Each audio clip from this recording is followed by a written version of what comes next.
Okay, yeah, hi Kwang, yes, I am reading these chats as I prepare for today's stream. So yeah, hi, oh, the internet is, okay, that's weird. I'm getting, like, flashes of, like, red internet connection. I really hope everything's okay. But yeah, hello everyone, sorry for the delay. I should also mention, just a warning, there is a possibility that, this stream doesn't go as long as... Why can't I see the chat? That this stream doesn't go as long as usual because I am mostly feeling better in terms of my throat. I woke up this morning feeling a bit dizzy, so I hope that I feel like I'm just at the end of this sickness. I'm just kind of getting over it, but I might just be taking it easy right now. Yeah, I am getting a few internet hiccups. That's actually somewhat unfortunate, so we'll see. But yeah, I'm feeling alright. Yeah, so I thought it would be kind of fun to just go through my, like, votes for, like, the Game Awards on a stream. I'll just say the majority of these are probably going to be games I don't care about. The Game Awards is very biased towards Western, quote-unquote, AAA games, which I kind of hate that term. It's just, like, it's just that I feel like that term just exists to shame Japanese games, but like anyway. So yeah. Okay. So yeah, just gonna go through gonna go through these Game of the Year. Now, this is one rare time where I actually do like a lot of the nominees. I think that Clair Obscur, Bonanza, Hades 2, and Hades 2 are all very much deserving of it. I've played all three of those, and from what I've seen of Hollow Knight, I've watched a Let's Play of Hollow Knight this year. If Silksong is anywhere near as good, then Silksong probably does deserve it as well. Hi, Oberon Boggs. I've heard decent things about Kingdom Come, but it's more of a gritty game that's not really my thing. And then Death Stranding is Kojima, which is kind of cool. But yeah. So, all three of these I think do deserve it, but you know what? I'm actually going to give my vote to Hades 2 to be like a bit of an underdog. Because as much as I think this is great, and it's probably going to win, being honest, I'll explain my reasoning for that once we get to Best Narrative. I like that Bonanza's nominated, though. Yeah, we go next category. Best Game Direction. Creative vision, innovation in game direction and design. Well, okay. Given that Clair Obscur was only made by a team of, like, a very small team that are ex-Ubisoft developers, and from what I've heard, it seems like the development went fairly smoothly without, like, a lot of crunch or anything. I hope I'm not too wrong about that. Hades 2, I love Supergiant games, the way they develop things is great, but I'm gonna actually give Clair Obscur this one. So here we go, Best Narrative. Yeah.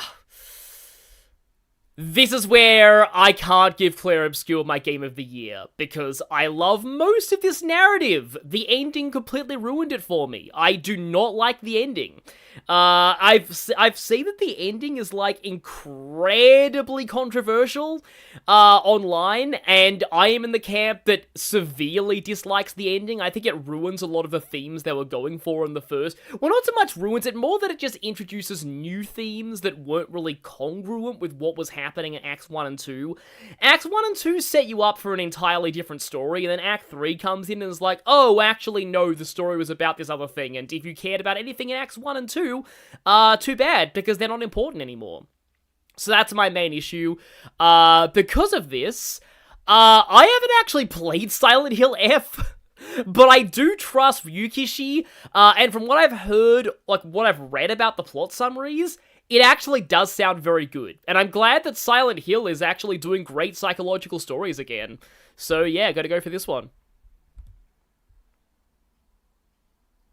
Best Art Direction. Oh, this is tricky, because Hades 2's great. Clair Obscur is also great. And from what I've seen of Silksong, it's also great. And I liked Ghost of Tsushima's art direction, but I haven't played Yotei. Like, I don't actually hear a lot of people talking about Ghost of Yotei. It's weird. Like, it's kind of hard to say how much of an impact that game's made, because I don't really hear people talking about it. You know what I'm gonna give? This is hard, because I love like, honestly, Clair Obscur, I normally don't like super hyper-realistic graphics games, and yet this game's art direction makes me like it, so yeah, you know what, I'm gonna actually have to go for that. Sorry, Hades 2. Best score in music. Okay, these are both great. And that's great from what I can tell as well. I'm gonna actually go for Clair Obscur entirely for is it a life to love or a life to paint? It's the Renoir boss theme.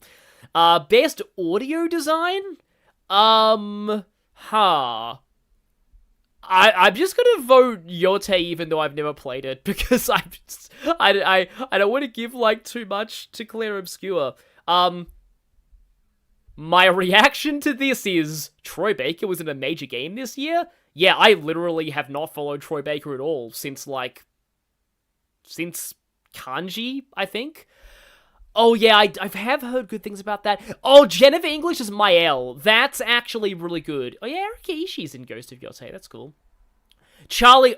I can't believe Clair Obscur has 3 nominees for Best Performance, but it actually makes sense. Oh yeah, Mario Kart World was robbed in music. That actually has a good soundtrack.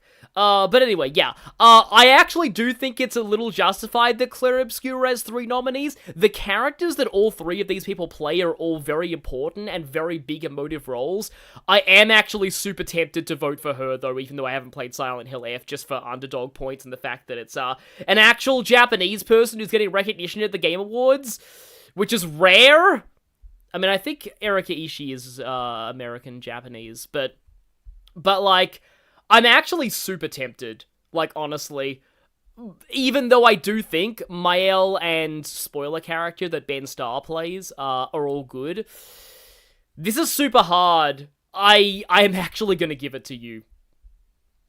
Again, I've never actually played that game, but I trust her.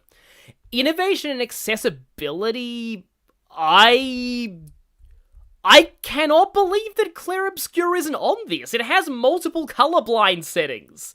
That's okay, and I'm sure as heck I'm not voting for that gambling slop. And I don't even know what that is. You know what? For the sheer audacity of the fact that Doom is getting nominated for accessibility, I'm voting for it. Not played any of those. So yeah, here we go. Games for Impact, I did look these up in advance because I wanted to know exactly what these were about, because you can't really vote on Games for Impact without knowing that. This one is like an American South mythology kind of game, I think. This one's from the creator of the Stanley Parable, that's sort of about his experiences with burnout from that game, which is interesting. This one's about eating disorders. This just seems like a pretty generic narrative game from what I've read about it. I don't really see anything major in that. And this is semi-autobiographical from what I've heard about soccer. But I do kind of like the idea of this is like a cozy cafe game. I think it's like Burnout. But yeah, that's about eating disorders. So I think I'll go for that one. Best ongoing. Okay, yeah, that's like a constantly updated game. And I've heard very good things about Marvel Rivals, but also that's probably good too. I haven't actually played any of these. Yeah, I'll just go Marvel Rivals, because that looks cool to me. There's community support. Baldur's Gate 3 still has community support, huh? Final Fantasy, I guess. Best independent game. Okay, yeah, here we go. Well, what? I'm sorry, how does this... okay, I know it probably... Like, I've heard Blueprint is good as well, but I know that it's, like, technically is an indie game. I'm confused by this being on here. This doesn't feel like an indie game to me, so Hades 2. I know it technically is, but, like, yeah, best debut indie game. Oh, yeah, okay, so... Well, the fact that Clair Obscur is even on this is kind of insane, and it's probably going to win. But I saw Crystal, I think, streaming Dispatch. Dispatch is actually insanely good. So I'm going to vote for that. Sadly, the part I saw them streaming was the ending, so I've already spoiled myself on the ending. But yeah, Dispatch looks really good. So, okay, best mobile game. I've heard terrible things about Persona 5 The Phantom X, so yeah. I've played Sonic Rumble, And it's decent. It's probably not going to beat Uma Musume, though. It's decent. It does have a lot of very predatory microtransactions in it, though. But, like, I guess I'll vote that because it's the only one I've actually played. Best AR. I do not play AR games, so I don't really care. But the fact there's a Deadpool on here, lol Deadpool. Best action game. Here we go. Was Doom the Dark Ages seriously this year? I guess it was really early this year. I forget that that's this year.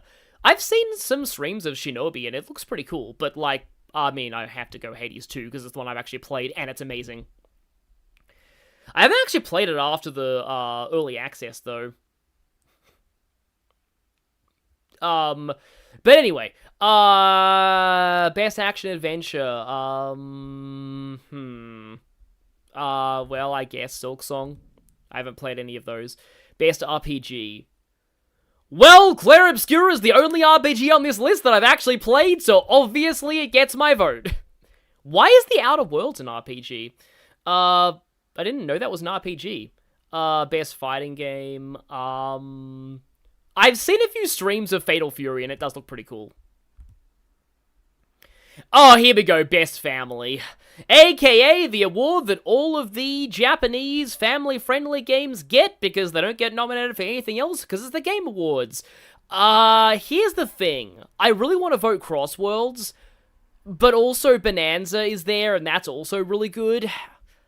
It's like Crossworlds, I feel, is more an online game than is a family game, though. So I'm actually going to go for Bonanza.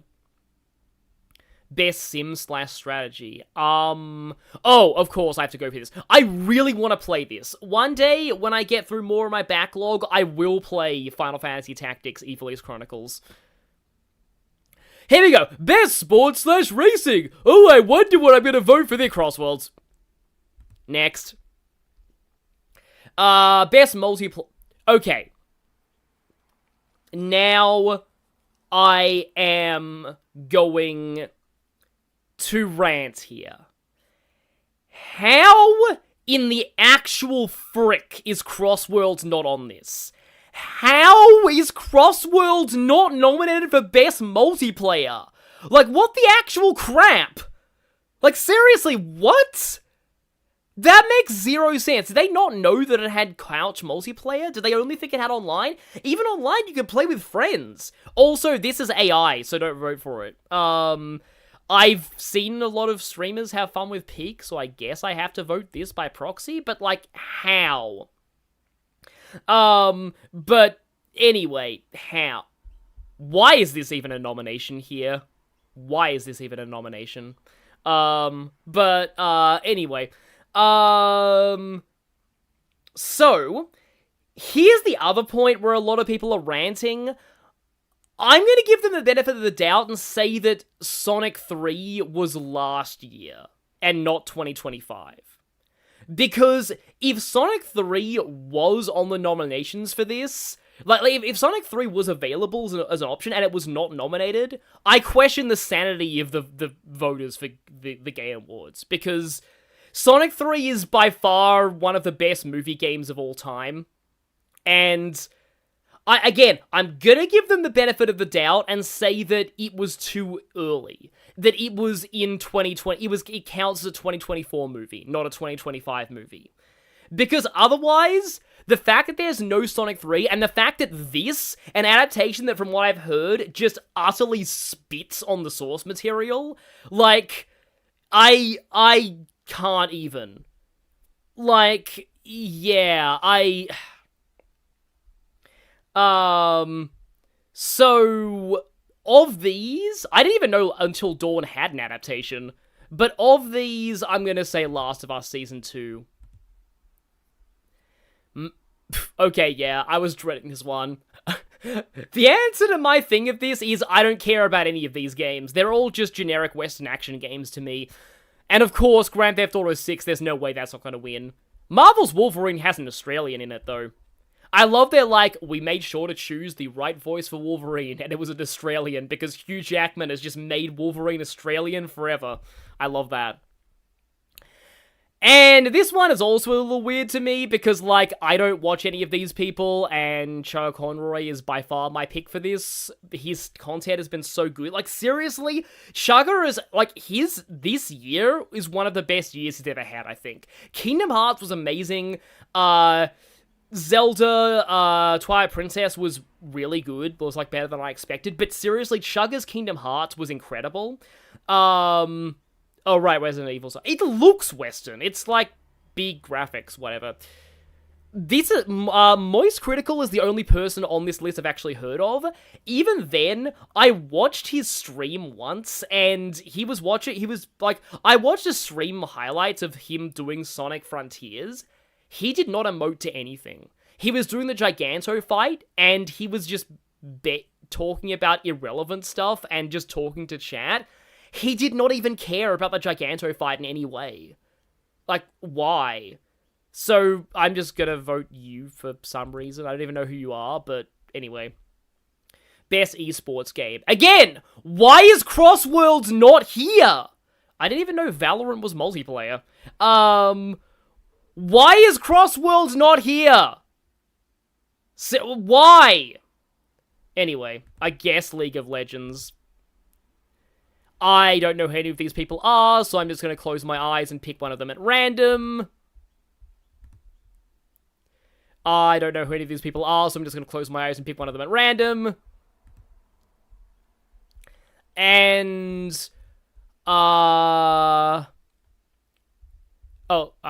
players... Oh, right, Player's Choice opens later, I guess. Opens December 1st. It's December 1st in Australia, but it's not in the US, so okay. Crossworld's an esports scene? I mean, it should. It's online multiplayer. Why is X not here is just the Game Awards slogan. Yeah, it's probably a specific kind of esports. But anyway, so if I switch my scene over to scene 1, and then I open Sky...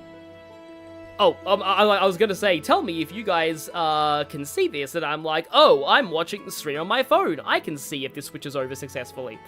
So yeah, gotta wait on the delay a little bit here, and just see... Yeah, people say that Moist Critical is very deadpan. There's a difference... Okay, I can see it. So that's good. There's a difference between being deadpan and being, like, just not even caring. Okay, I'm sorry, I'm probably offending all of the Moist Critical fans here. It's just not my thing, but, like... The main thing that, like, freaked me out, like, about, like, what I saw there, also I need to, okay, it's X to attack, it's been a little while since I played this. But anyway, so yeah, the main thing that freaked me out is that, like, the guy got the special death to Giganto, where Giganto frigging, like, Om-Nom-Nom Sonic, and he did not even react at all. Like, that's the kind of thing that you react to, right? And he was just sitting there talking to chat and not even just talking about completely just random stuff. Anyway, I don't know. I will admit, I was just, at the time, I watched that stream after I did my Frontiers stream, which I, like, immensely enjoyed. Like, I had so much fun doing that stream. And I was just... Sorry, I was just kind of jealous that he had millions of views on his stream for that, and I had, like, you know, less than 1,000. But anyway. It's well organized, but pretty complex. We should be careful not to get lost. I can't even look Joshua in the eyes. Did you hear me? Huh? Yeah, I'm listening. Gotta be careful not to get lost. Like, gotta be careful not to get lost in your beautiful eyes. I mean, wait, what? Yeah. Anyway, okay, no, I'm back on the X button for this. I wonder if okay, this is gonna be weird. I wonder if my muscle memory is gonna be messed up by me having played Ratchet and Clank recently. So yeah, I finally got Ratchet and Clank Rift Apart. I was waiting for a sale because I've heard from, like, How Long to Beat that game is really short, and I don't really want to pay, like, over 100 Australian dollars for it. Sorry. Oh, hi. Wow, that's a lot of things. That's a lot of things, and I only have 2 people in the party again. But yeah, I finally have it, and I'm using the same controller for that, so I do wonder, because square is the wrench button in that game. I do actually sometimes muscle memory myself in that game because, like, I'm used to pressing circle to shoot in Ratchet and Clank, and then in the later games, they're like, let's make it more like... Okay, don't use that. Blue impact? Yeah. In the later games, they're just like, okay, no, let's make it more like a modern shooter and have it be R2, which is fine. I think R2 to shoot is natural, but, like, I'm used to pressing circle, so often I end up accidentally phantom dashing. Leave it to me. Isn't phantom dash also a thing in, only weak to fire? Okay. Isn't phantom dash also a thing in, I almost said Yakuza, in Persona 5? Let us begin. Just, I've got like a new, you won't be able to see it, but I've got a new lighting setting on my laptop right now, and I'm really liking it for this. Like, the colors look so vivid. I'm not beat yet. But, yes. Kev, you made me realize I actually have an option to play that now. Oh yeah, because, like, it's not on PS5. That's the other reason. I'm just like, I do not own a PS... Oh, I have this little manta ray thing. So I don't know why. I find these things weirdly cute sometimes. So one of those enemies that got, like, a gigantic makeover in this one, where they're like, oh, I'm now massive, like the chickens in the previous chapter. But yeah, for some reason, Ratchet & Clank Rift Apart is on PC now. And, like, and now that's like, oh, okay, well, I guess you just killed all of my interest in ever owning a PS5. Because that and Astro Bot were the only games I actually wanted on PS5. I feel like you're meant to use magic on this thing. Geothermal Stop is a cool sounding move, though. Let's Earth Lance. Phantom Dash is like a fighting tech name. I mean, it kind of is. It's sort of a fighting game tech, in a way. I have Titanic Roar.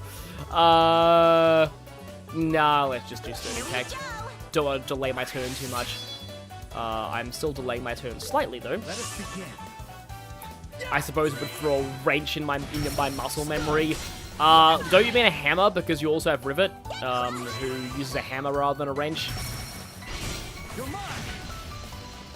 By the way, I've currently taken to, because of my recent escapades in Persona Q2, I've taken to calling Rivet Femc Ratchet, because she's a female version of Ratchet for another dimension, like an alternate universe. So it's like, yeah, she's Femc Ratchet.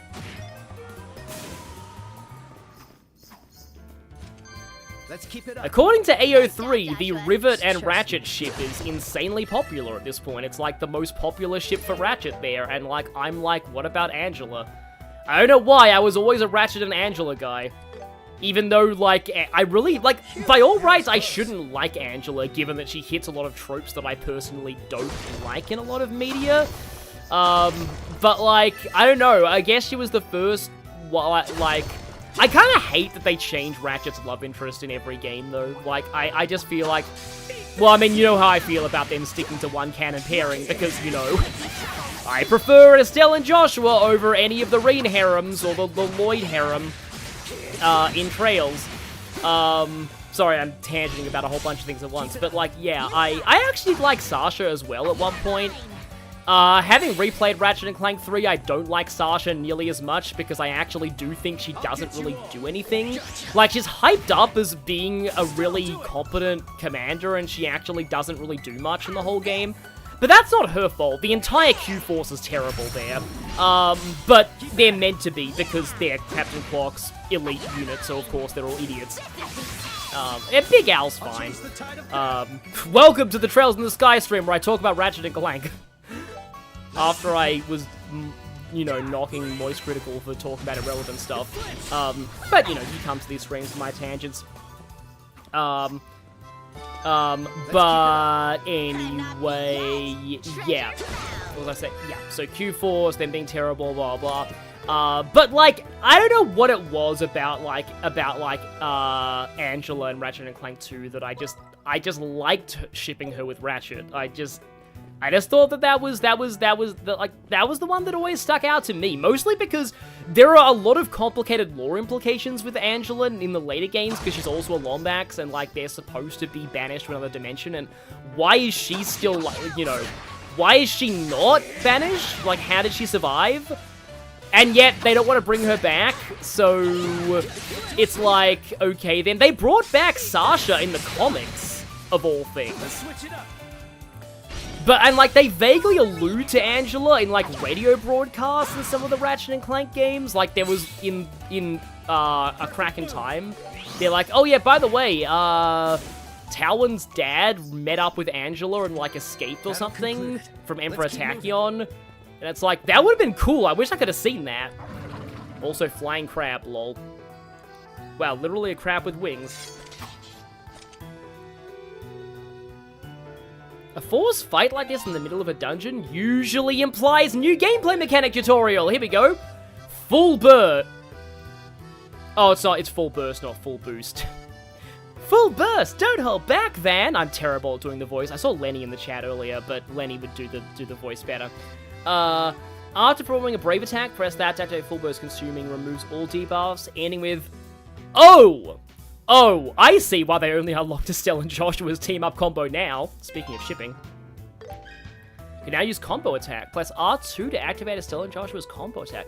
Consume 1 Brave Gauge to unleash a wide area special attack. All right, Joshua. Let's do this. Ow. Oh, it's a field combo attack. Interesting. And it kind of almost fills their break bar. I thought it was filled, and so I entered the battle because I thought it was filled up, but that should stun. Joshua. And I immediately blow my BP and not use full burst. I am dumb. Okay, yeah, sorry. Full boost Sonic. I don't think there's ever a full boost mechanic in Sonic. It's more just, regular old boost. Ready at any time. Yeah, sadly, this is not Daybreak. Where they only introduce this now when you're halfway through the game. Yeah, no, the reason why they do this, is because this is about the point where Estelle and Joshua, where Estelle is starting to realize her feelings for Joshua, and I feel like that's the reason why they give you this mechanic now. Because it's only now they're finally in sync, basically. It's like, no, you get this when you have a party of 4 with you. You get burst when you have a party of 4, but because we won't have a party... I think the reason why they give you this now from a gameplay standpoint as well is that we're not going to have a party of 4 for a long time. From what I remember of the original Sky, it's actually quite a while before you get a party of 4 again, because Chapter 3 mainly has, like, one specific party member. I'll be taking that. Heel turn, thank you very much. And I'm not going to focus on, I am going to focus on getting full BP so I can actually show full burst. It's going to be dead. No, full burst! Okay, that's awesome. Yay! That was great! That's good. Yeah, it takes a lot of energy, but we could definitely use it. But we can definitely do this, as they would say in, like, some other games. Yeah, why is it called an eel? Oh yeah, double boost from forces, I guess. As I've said many times, well, at least once before on this channel, you're all thankful, you all should be thankful that I didn't have Sonic Brain Rot at the time that I played Fire Emblem Engage on the channel, because I would have referenced fist bumps so much on Aaliyah's, you know, the 13th emblem, let's just say. Oh, hey, Thrasher, did you just join my, my channel, become a channel member? That's awesome, thank you so much. Only do it if you can, but thank you so much, yeah. I finally got that set up. I probably need to commission custom emotes one day to actually make it, so the membership system, I forgot to actually press the final button on YouTube that would activate it. So it's only active now. Sorry about that. But yeah. Oh yeah, I also need to confirm my, because I finally left my original multi-channel network, not multi-channel network, my partner network, and I'm going off purely off AdSense now, because my partner network wanted to scrape all my videos for AI training purposes. I opted out of that, but that was the last straw. They also took a 10% cut of my pay, of like my YouTube earnings, so like, yeah. At this point, I feel like, because back in the day, it was actually very hard to actually get, like, monetized on YouTube if you didn't have a partner network. But now that I actually can go just off of AdSense, oh, hey, Kwong, thank you for being a member, thank you. Why am I not surprised that you became a member, though? Just saying. I mean, I'm happy. I like seeing you around. You're great. But yeah, thanks. Anyway, yeah. So I was dumb. Oh, Gamer Zoro, thank you. Welcome. Thank you so much. I really need to verify my identity for the whole, you know, Google AdSense thing because yeah, I'm gonna have to do that because I recently I just need to make sure that it wasn't a scam. Because when you get an email that says, hey, give us a photograph of your official Australian passport, usually I'm like, okay, that could be a scam. And you gotta be careful as well with YouTube channels because, like, I've heard of, like, Mecha, for example. Mecha got hacked. Also, Thrasher's giving a whole bunch of gift memberships. Well, okay, this chat's just exploding with gift memberships. Thank you for that, but I am a little, wow, I am a bit kind of flustered by all this, but thank you? Seriously? Thank you, everybody? Yeah. Yeah, you've been watching my stuff for the better half of a decade. Oh, that's really nice, actually. Thank you so much, seriously. I like seeing you. Seeing you all in the chat. I'm sorry. I'm actually a little overwhelmed now, honestly. This is actually, thank you, seriously, thank you. Like, thanks, really. Yeah. I appreciate it, yeah. I was actually thinking of, like, not streaming today, because, like, I was still recovering from the sickness, but clearly clearly this is telling me that I was not wrong in my decision to stream today. Hello there, mate! Your blade isn't working. Let's switch it up. Your blade isn't working? Oh, right. Because you have high defense, isn't it? Oh, wow. That is a lot of difference between defense and arts defense. Yeah, so this is why you check the enemy's, how the heck do I only have this much casting delay on Spiral Flare? My Joshua's, you know, speed busted, but yeah. You're mine. Faster. All right. In Brazil, you have your own equivalent of Critical Role, except it's horror. Yeah, I used to watch Vampire the Masquerade, LA by Night. Oh, right, that's what that tiny number means next to Estelle. It's because she has, like, no EP left. But yeah, I don't know if that, like, truly counts as, like, quote-unquote horror, but, like, seriously, Joshua, I could have appreciated this kind of cast time on Chloe last chapter, but I guess not. I'll change the tide of battle. And now he gets a Zero Arts turn, because of course, the game just wants me to make Joshua a mage. I don't think I even need to use Burst. Okay. All right. My blade, it did not cut deep enough. You're mine. This is the end. And there we go. I was about to say, who says this is the end, friend? Oh, that explains why Joshua's casting is really good. Yeah, look, holy crap, Ingenuity's EP recovery is great. Look at that, that's the Ingenuity Quartz, by the way. So yeah, Joshua's just recovering EP on the field, meanwhile Estelle is like, why I suck at EP. It's funny, because earlier in this playthrough, Estelle was the one who was, like, my main caster, because reasons. I gotta remember that, Estelle also has the scent, like, Sweet Aroma Quartz, so that she's actually got the aggro from enemies, which I like, because she's very, well, I mean, she's not so much very tanky, but she's tanky by proxy compared to Joshua, who's the last cannon. And then you can make Joshua tankier than her if you really want to. I like how that one straggler survived. I have to keep getting better. Oh, nice double level. And I completely wasted an EP charge on Estelle then because she would have got her EP fully recovered from the level up, but oh well.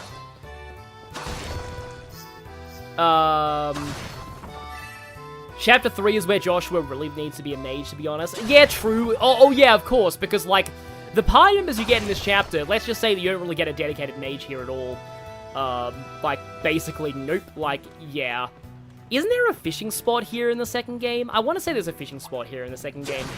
See, I can actually talk about the game that I'm playing. I don't have to talk about Ratchet & Clank all the time. Ready, Oh yeah, that does cost 1 BP gauge, but it's still fine. Okay, so because of that, that makes it that you can't just full burst immediately out of that. You have to at least get 1 more BP. But then this happens. This is satisfying, though. I will say this is very satisfying. How do you miss a tortoise? Ready at any time. And dead. Okay. Oh, it's Let's keep it dead. up. That's Setsuda from Fire Emblem. From Fire Emblem.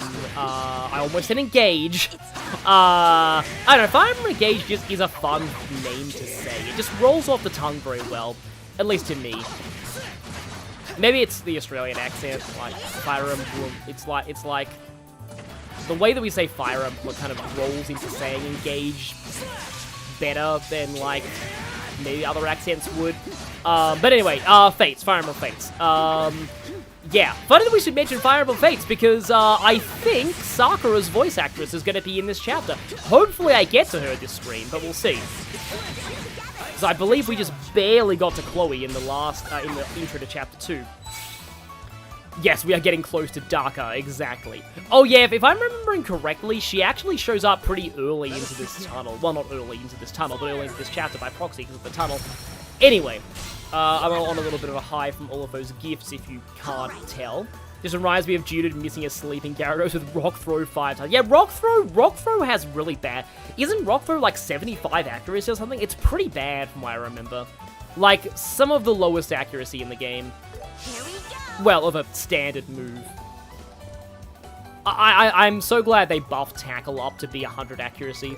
I don't think Gen 5 buffing Tackle to 50 power, though, I think was too much. I'm glad they nerfed it back later on, because 50 power Tackle was a little insane. Oh, that was a delay attack. However, I still get my turn before yours anyway.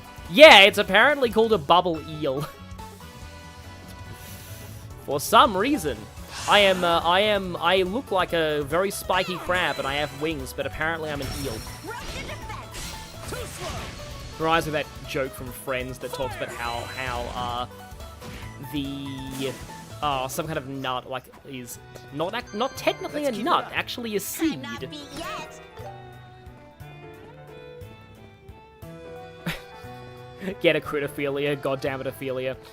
Yeah, I remember Ophelia being pretty good with crits with like Mjolnir. Here we go. Speaking of things I thought were a bit excessive, I do feel like Fire Emblem Fates is like being like, the temptation for overkill there was high, but I ended up restraining myself.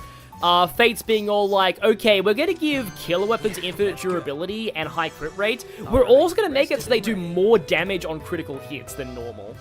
Even then, I don't actually think they're that overpowered from what I've heard, but it's still really funny to me. They're like, in a game where weapons have infinite durability, how do we handle killer weapons? Well, let's make them have their normal high crit chance, but also make it so they do more damage with crits.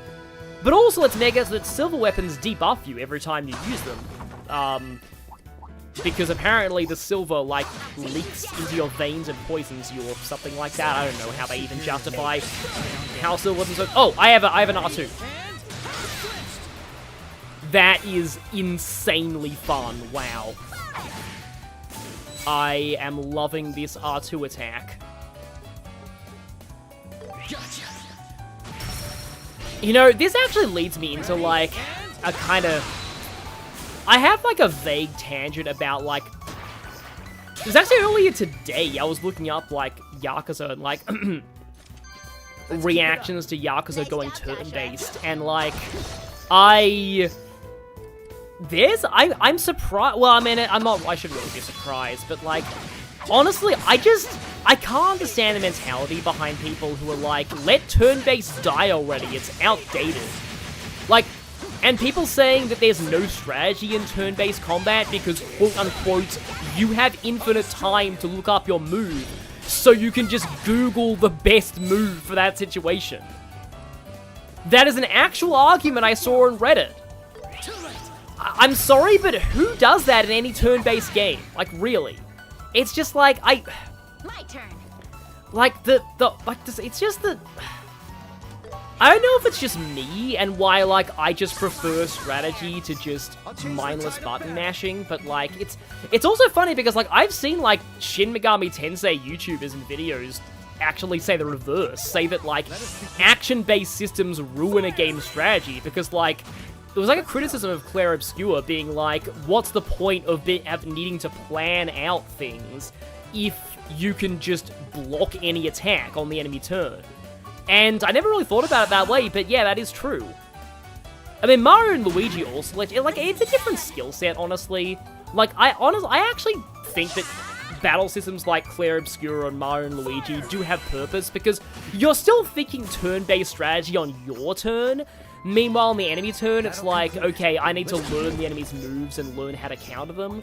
Like, and it works for Mario, because, like, it's Mario.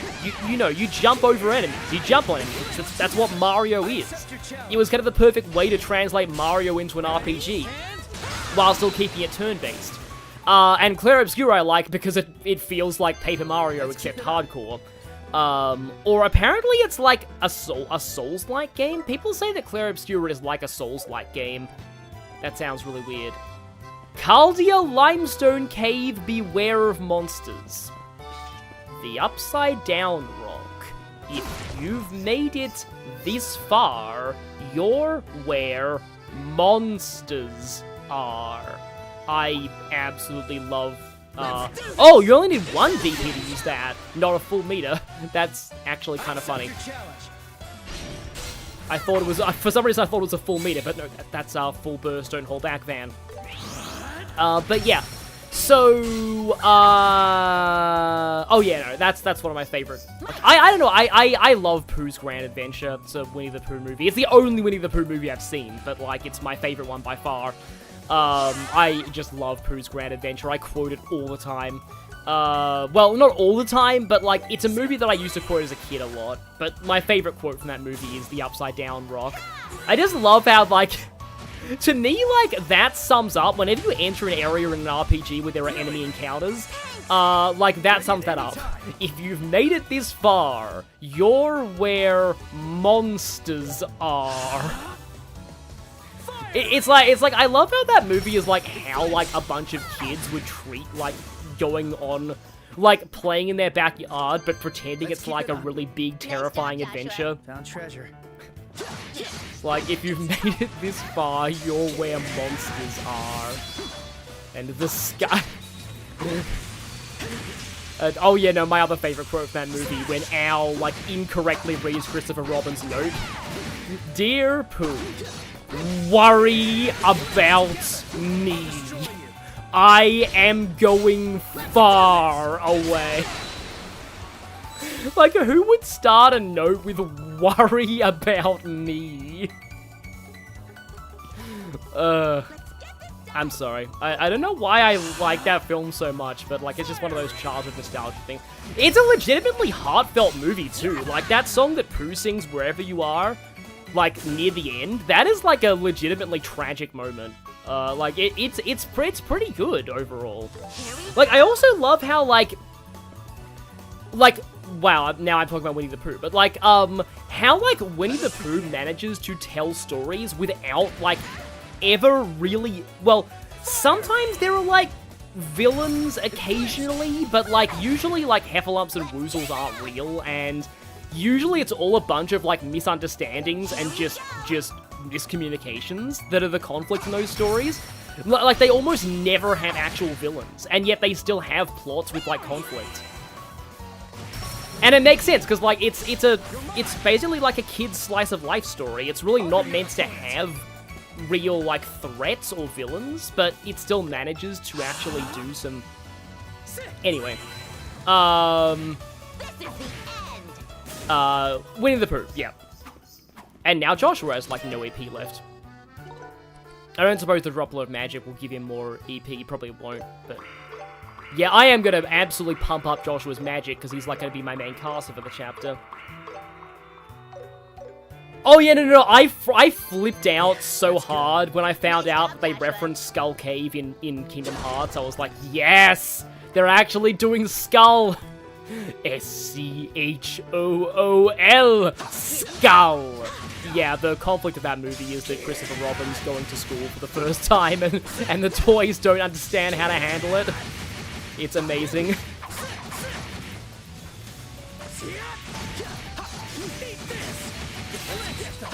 I didn't see the, like, older Christopher Robin with Ewan McGregor movie, though. I heard that one's pretty good, but, like, does also seem like a weird concept. But anyway, I see, yeah, okay, Firecraft Mechanics. Finish ZA, meh on gameplay and plot, personally. Yeah, I've seen a lot of Pokemon Legends ZA footage, and I do almost wonder if Arceus, like I wasn't even a particularly huge fan of Legends Arceus, like, just from, like, looking at it, but I do almost wonder if Arceus was better than ZA. But, like, I kind of like, conceptually what ZA was trying to do in a lot of ways. And I do appreciate how it managed to, like, actually redeem, like, one of the worst Pokemon villains. It's kind of hilarious to me how, like, that character, I don't want to spoil it, but, like, that character is an actually good character in Legends ZA. Also, I'm very shocked the game ends the way that it does. Like, that Pokemon actually did something. Something, let's just say. They did a thing with a certain character. And it was interesting.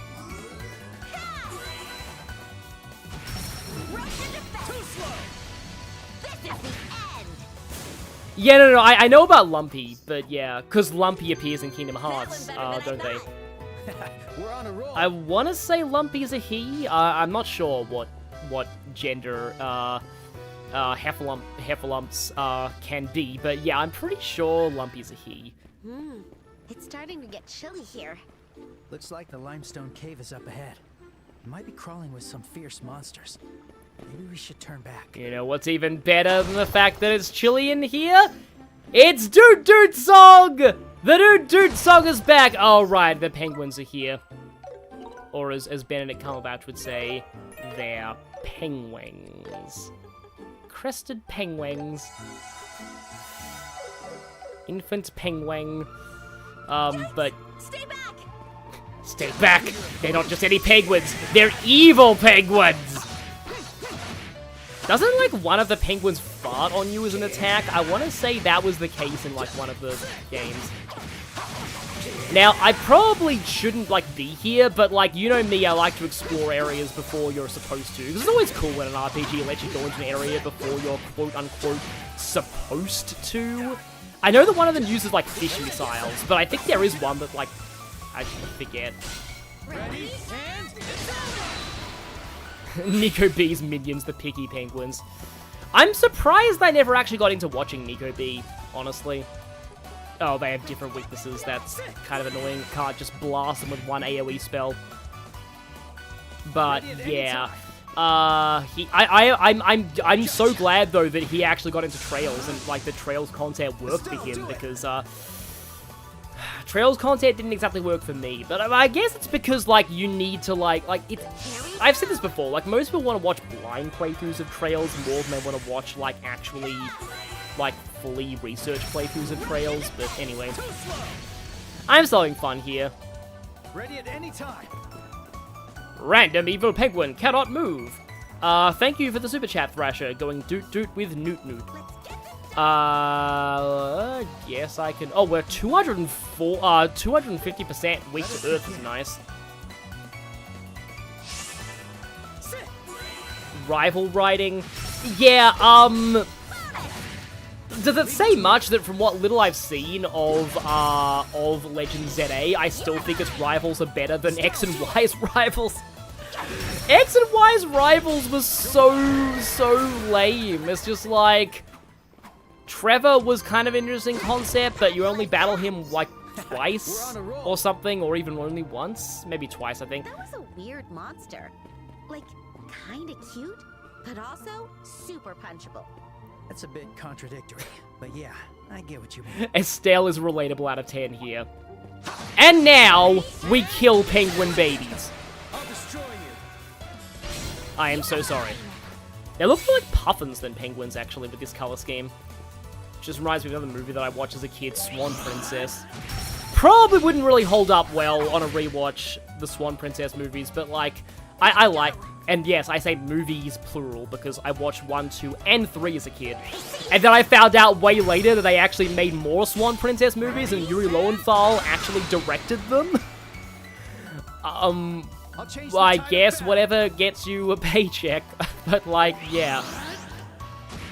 But like, yeah, I got really confused because in Swan Princess 3, the main villain's name is Zelda.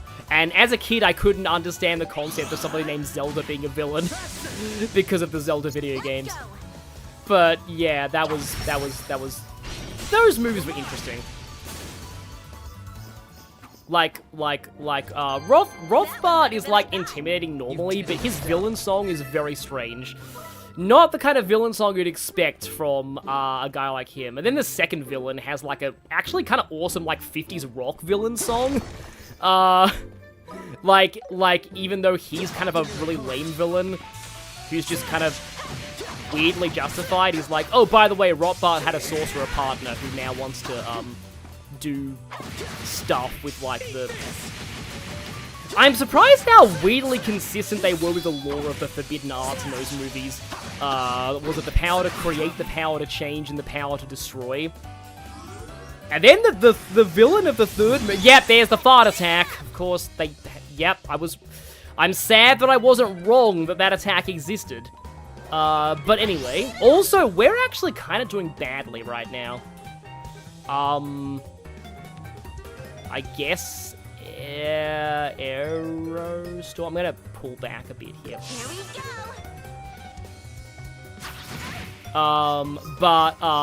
Yeah, so, the villain of the third Swan Princess movie actually does, like, a surprisingly epic move that gets undone by a Deus Ex Machina, annoyingly. But it was surprisingly smart of them. Because they have this signature magic called Seekers. I know way too much about Swan Princess lore from when I was a kid. They have this, like, signature magic spell called Seekers that are, like, basically, they can make any of their spells, like... Now I want to make a Dungeons & Dragons villain who can do this as, like, a meta magic thing. But basically, they can make any of their spells, like, homing, and they will chase you forever, unless you break the caster's wand. And they're homing, they will find you wherever you are, and they will constantly chase you. And then she gets access to the full, like, Forbidden Arts suite, and therefore the power to destroy, which is an instant death spell. And then she's like, oh, interesting. I can combine that with my Seeker magic and make an instant death homing spell that will chase somebody for as long as they live. And, like, she only realizes that she can do that at the very end of the movie. But once she does, it's like, oh, that's actually clever and also terrifying.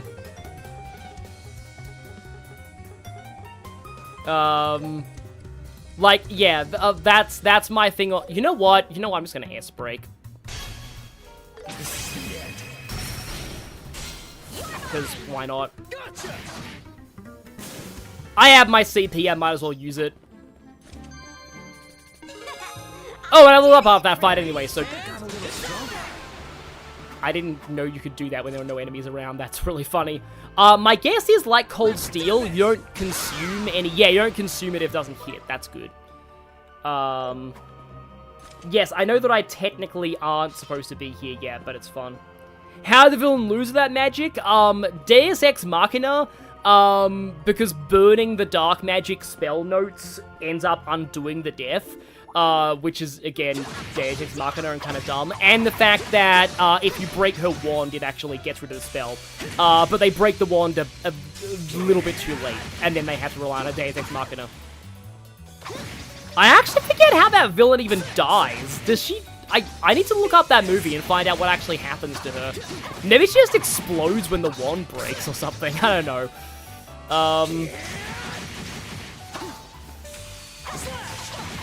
But ow! Nice pet combo there. Oh, thank you. Estelle's like, Joshua, you're better than that. You're not dying to penguins. Also, there was a bit of lag on the streams actually, maybe no. Last time I got lag like that, it was just my mobile phone and not my actual